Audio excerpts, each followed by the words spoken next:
Today we are going to learn section 3 3.1 summary writing. Summary writing means, what is summary means? A summary is a record in the reader's own words that gives the main points of a piece, such as a newspaper article, a lecture, a passage, a chapter, or even a whole book. A summary is a record. सारांश लेखन म्हणजे वाचकानं स्वतःच्या शब्दामध्ये लिहिलेली माहिती जी मुख्य मुद्द्यांच्या आधारे स्पष्ट केली जाते, ज्यामध्ये वर्तमानपत्र, लेख, लेक्चर, उतारा, धडा किंवा एखाद्या पुस्तकाचं सुद्धा स्वतःच्या भाषेमध्ये मुख्य मुद्द्यांच्या आधारे केलेलं सारांश लेखन होय. In short, summary means a record of a main and important points. सारांश लेखन म्हणजे प्रमुख आणि महत्त्वाच्या मुद्द्यांची नोंदणी होय. हा सारांश होऊ शकतो. Let's see ice breaker. Discuss in pairs and guess the correct alternative for the following. First ice breaker. To summarize means, बघा सारांश लेखन म्हणजेच त्याच्यामधला बी जो आहे ते बी जे आहे ते आन्सर आहे बघा. To recapitulate the main points in selection. तर recapitulate means state again, summarise or restate, म्हणजेच प्रमुख मुद्द्यांची पुनर्मांडणी करणे असा त्याचा अर्थ होतो. Next ice breaker. The type of summary that consists of a paragraph to express the main idea is. सारांश लेखनामध्ये एखादा परिच्छेद दिला जातो आणि त्याची प्रमुख संकल्पना म्हणजेच त्याचा आन्सर आहे पहा D, written summary. Next ice breaker. There are various ways of incorporating other writers' works into your own writing. They differ according to the closeness of your writing to the source writing. To the source writing. पाहता प्रश्नाचा अर्थ अगोदर समजून घ्या. There are various ways of incorporating other writers' works into your own writing. इतर लेखकांनी लिहिलेले लिखाण हे स्वतःच्या भाषेत लिहिता येते आणि असे स्वतःच्या भाषेमध्ये केलेले लिखाण हे मूळ लिखाणाच्या अगदी जवळचे पण वेगळे असू शकते. They differ according to the closeness of your writing to the source writing. Match the ways of writing in a brief given in column A with their description in column B. पहा, column A मध्ये ways of writing दिलेले आहेत, लिखाणाच्या पद्धती दिलेल्या आहेत आणि column बी मध्ये त्याचं वर्णन दिलेलं आहे, डिस्क्रिप्शन दिलेलं आहे. फर्स्ट आहे समरायझिंग. समरायझिंग मीन्स सारांश लेखन. आता या सगळ्यांची आन्सरच डायरेक्ट आपण पाहूया. फर्स्ट समरायझिंग सारांश लेखन मीन्स आन्सर आहे E. It includes main ideas into one's own words. स्वतःच्या शब्दात किंवा स्वतःच्या भाषेत मुख्य मुद्द्यांची केलेली मांडणी होय. सेकंड आहे पॅराफ्रेझिंग.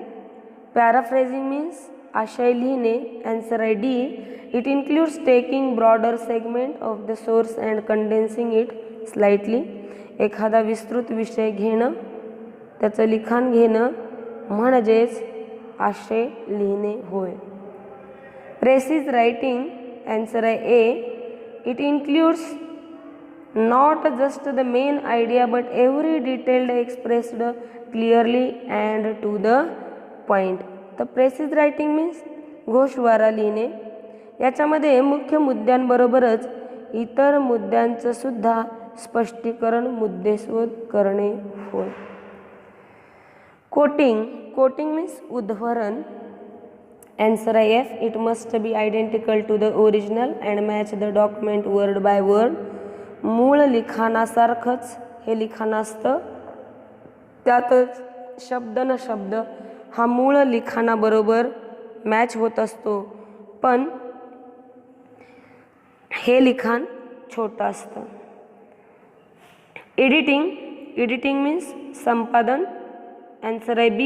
It includes selection of proper lines from the given text for correction, condensation and organization. दिलेल्या प्रमुख ओळी आहे त्या पद्धतीनं घेत असताना त्याच्यामध्ये योग्य ते बदल, मिश्रण, संघटन means correction, condensation and organisation.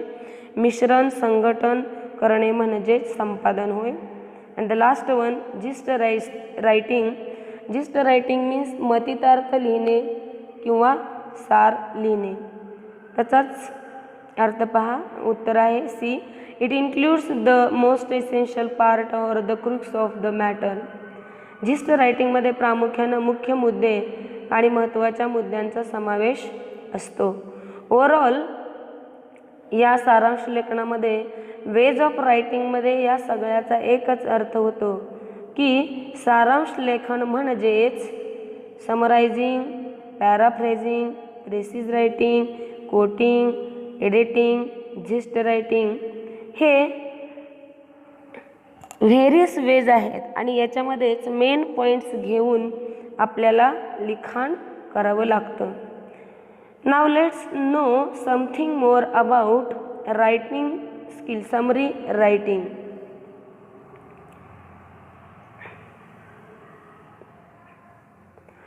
Brevity is the soul of wit is one of the countless maxims coined by William Shakespeare. It is relevant to speaking as well as writing. Brevity or concision in the cutting of unnecessary words while conveying an idea. Brevity is the soul of wit. Brevity is the soul of wit. Shakespeare यांच्या प्रसिद्ध नाटकातलं Hamlet या प्रसिद्ध नाटकातलं ही म्हण आहे. Here brevity means conciseness of any expressions. It may be written or speaking. आता conciseness किंवा brevity याचा अर्थ होतो संक्षिप्तपणा, ब्रीफनेस. वरती दिलेल्या प्रोव्हर्बवरून म्हणजेच brevity is the soul of wit या प्रोव्हर्बवरून आपल्याला असं म्हणता येईल conciseness of expression and essential characteristics of any witty person.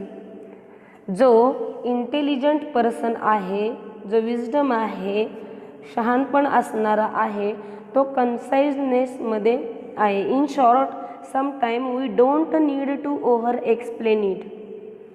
आता काही वेळेला आपल्याला अति काही सांगायची गरज नसते, म्हणजेच ब्रीफनेस is enough for that.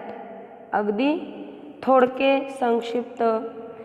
Good piece of writing और good speech should be concise. म्हणजेच काय तर चांगलं बोलणं आणि कमी बोलणं हे केव्हाही चांगलं असतं.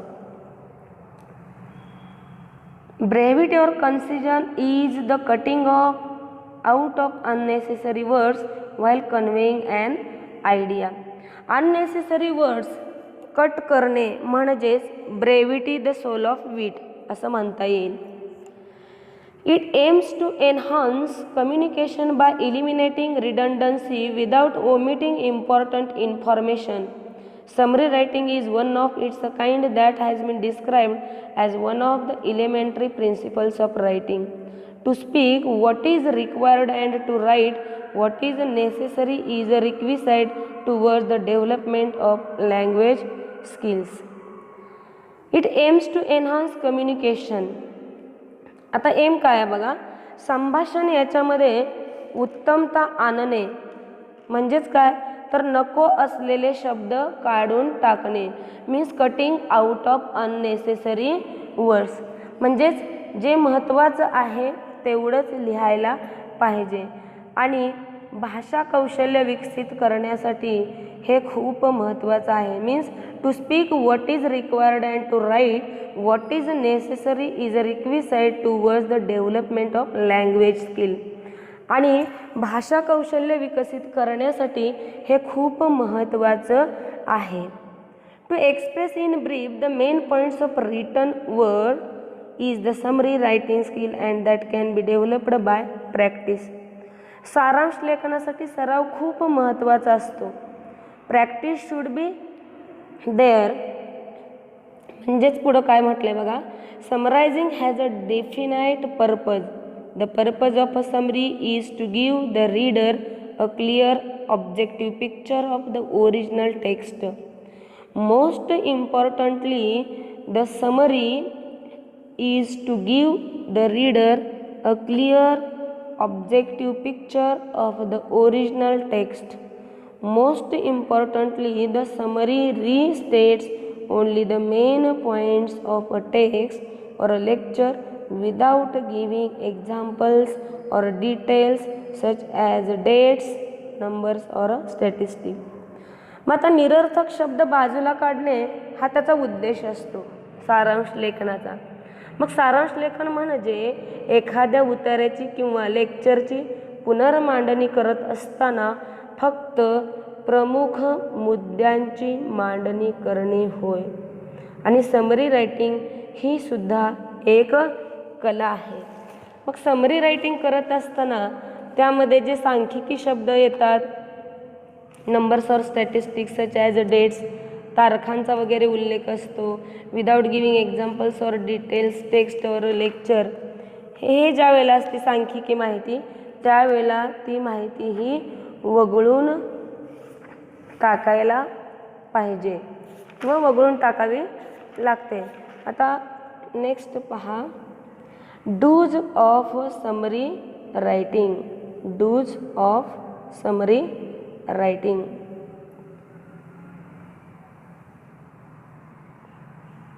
Do's of summary writing. Read and reread the passage.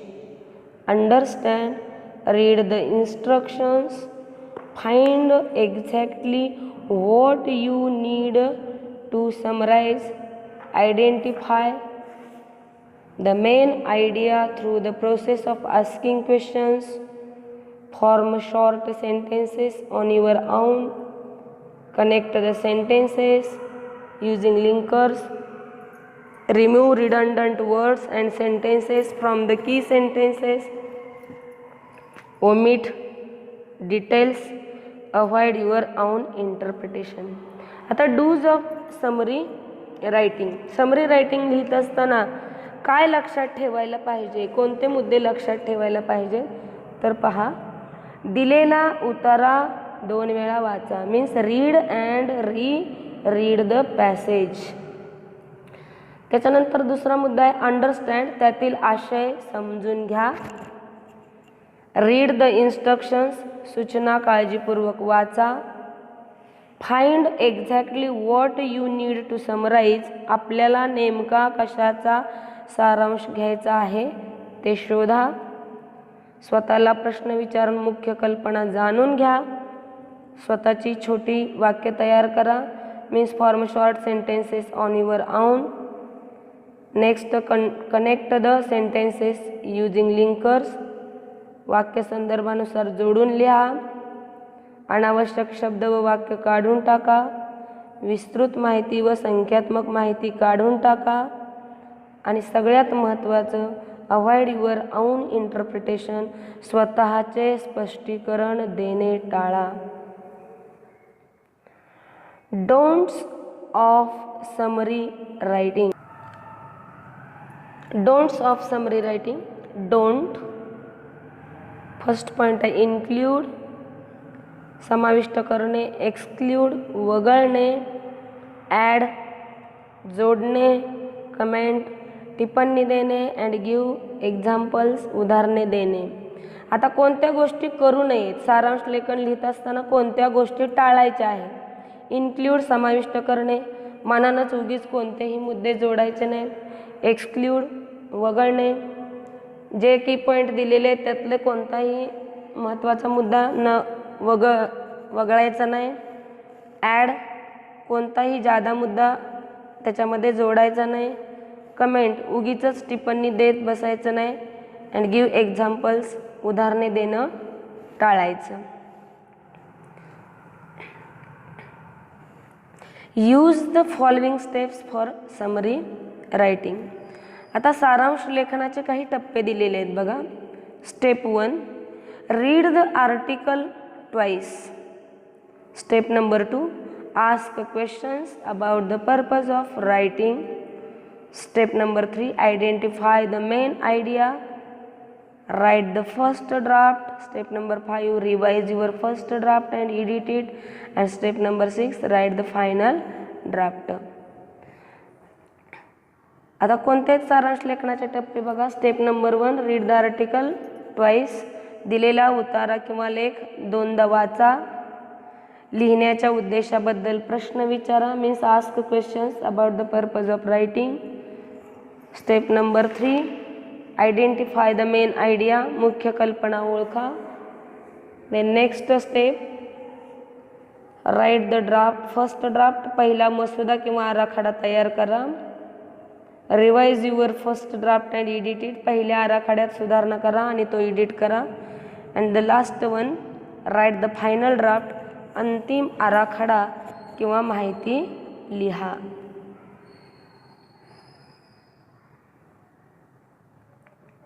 आता समरी रायटिंग हा जो प्रश्न आहे तो तुम्हाला बोर्डाच्या परीक्षेमध्ये क्वेश्चन नंबर 2B 3 मार्क्सला विचारला जातो. आता हा क्वेश्चन लिहित असताना याचं ॲन्सर लिहित असताना त्याच्यामध्ये कशा पद्धतीनं लिहायचं तर टायटल हे कंपल्सरी आहे बघा 1 मार्काला. म्हणजे टायटल हे द्यायचंच आहे, गरजेचं आहे. कंटेंट और सेंट्रल आयडिया याची मुख्य कल्पना किंवा आशय जो आहे त्याला 1 मार्क आहे. अँड लँग्वेज स्टाईल ग्रामर याला 1 मार्क आहेत. असे तुम्हाला टोटल 3 मार्क ह्या प्रश्नाला आहेत. म्हणजे याच्यामध्ये शीर्षक देणं हे सक्तीचं आहे, गरजेचंच आहे. जर तुम्ही या समरी रायटिंगला सारांश लेखनाला जर शीर्षक नाही दिलं तर तो तुमचा 1 मार्क तिथे तुम्हाला दिला जात नाही, हे लक्षात ठेवा. आता समरी रायटिंगचं आपण एक एक्झाम्पल पाहूया बघा. इथं दिलेलं आहे. A great part of Arabia is a desert. Here there is nothing but sand and rock. The sand is so hot that you cannot walk over it with your bare feet in the day time. आता summary रायटिंगमध्ये तुम्हाला एक unseen passage दिला जातो आणि तो unseen passage तुम्ही वाचून त्याच्यावरती समरी रायटिंग लिहायची असते. क्वेश्चन तुम्हाला कसा विचारला जातो पहा. Write down the summary of the given passage. तसंच इथं तुम्हाला अनसीन पॅसेज दिलेलं आहे. काय दिलेलं आहे. A great part of Arabia is a desert. Here there is nothing but sand and rock. The sand is so hot that you cannot walk over it with your bare feet in the day time. Arabia वाळवंटामध्ये सगळीकडे वाळू आणि खडक पसरलेले आहे. The sand is so hot. तिथली वाळू एवढी तप्त असते दिवसाही की अगदी त्यावरून अनवाणी पायानं चालू शकत नाही. Here and there in the desert are springs of water that come from deep down under the ground, so deep that the sun cannot dry them. काही ठिकाणी पाण्याचे झरे असतात अगदी जमिनीतून आतून आलेले. These springs are few and far apart. खूप लांबपर्यंत एखादा झरा असतो. But whatever there is one green grass where soon covers the ground all around it soon. बघा या ज्या ठिकाणी झरा असतो त्या ठिकाणी हे गवत उगवतं. म्हणजे जिथं जिथं झरा आहे, पाणी आहे, पाण्याचा भाग आहे तिथं त्या वाळवंटातील जमिनीवर गवत उगवलेलं आपल्याला दिसून येतं. Fig trees and palm trees grow tall, graceful, making a cool green shady place around the spring. Such a place is called an oasis. सुंदर अशी अंजीर आणि पामची झाडं उगवतात आणि वाळवंटातील अशा पाणथळ जागेला ओएसिस असं म्हणतात. The Arabs who are not in the cities live in the dessert all the year round. मग या वाळवंटात राहणारी लोक जी आहेत ती कोण आहेत, तर अरब लोक आहेत. दे लिव्ह इन टेन्ट्स, तंबूमध्ये ही लोक राहतात. Can be put up and taken down very easily and quickly, कारण हे तंबू सहजपणे जमिनीवर लावता येतात, उभा करता येतात, म्हणून ही लोक तंबूमध्ये राहतात. So that they can move from one oasis to another seeking grass and water for their sheep, goats, camels and horses. मग त्यांच्याकडे असणाऱ्या शेळ्या, मेंढ्या, उंट असतील, घोडे असतील, यांच्यासाठी सतत गवत आणि पाणी यांच्या शोधासाठी these desert Arabs eat ripe sweet figs and also the dates that grow upon the palm trees. They dry them too and use them as food all the year round. मग हे उंट, शेळ्या, मेंढ्या, घोडे असतील यांच्यासाठी गवत आणि पाणी यांच्या शोधासाठी ते एका ओएसिसपासून दुसऱ्या ओएसिसकडे प्रवास करत असतात आणि हे अरब त्या ठिकाणी असणारी पिकलेली अंजीर आणि खजूर खात असतात. The camel is much more useful to the Arabs than his beautiful horses, for he is much larger and stronger. One camel can carry as much as or more than 2 horses. आता उंट हा अतिशय उपयुक्त असणारा प्राणी आहे वाळवंटामध्ये. तुम्ही शिकलेला आहात भूगोलामध्ये. One camel can carry as much as or more than 2 horses. 2 घोड्यांचं वजन ते म्हणजे 2 घोडे जेवढं वजन वाहू शकतात तेवढा एकटा उंट ते वजन वाहू शकतो. म्हणूनच वाळवंटामध्ये उंट हे आपल्याला जास्त प्रमाणात पाळलेले दिसून येतात. The Arabs loads the camel with goods and rides him to for miles and miles across the desert just as if he were really the ship of the desert which he is often called. आणि तुम्हाला माहीत आहे की वाळवंटामध्ये उंट हे अगदी वजन वाहून नेण्याचं काम करतात आणि म्हणूनच उंटाला वाळवंटातील झाज असं म्हटलं जातं. हे तुम्ही जॉग्राफीमध्ये सुद्धा शिकलेले आहात. तर आता याचं ॲन्सर कसं लिहायचं पहा, समरी इथं दिलेले. तर आता टायटल लिहित असताना देत असताना काय करायचं. So you can understand this passage is about desert और लाईफ ऑफ अरब्स. आता तुम्ही हा पॅरेग्राफ वाचल्यानंतर तुमच्या लक्षात येईल की हा पॅरेग्राफ कशावरती आधारित आहे, हा पॅसेज कशावरती आधारित आहे, तर लाईफ ऑफ अरब्स किंवा डेझर्टच्या रिलेटेड हा पॅसेज आहे. मग आता इथं अंडरलाईन केलेले काही की पॉईंट आहेत, त्या की पॉईंटवरून तुम्ही समरी लिहायची.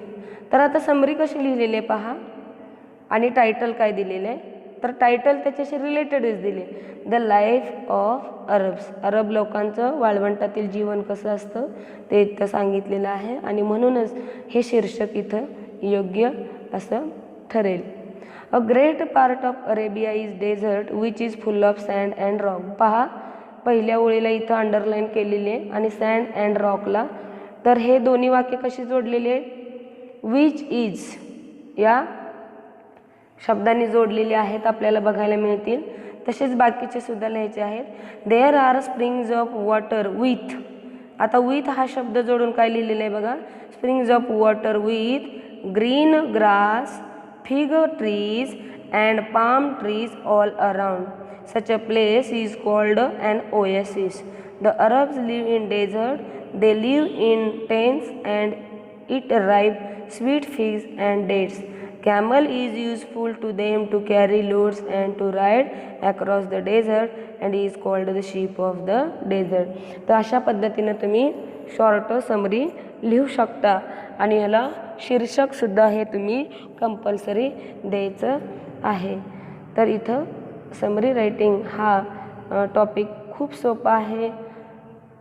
तुम्ही चांगल्या पद्धतीने तो अभ्यासा.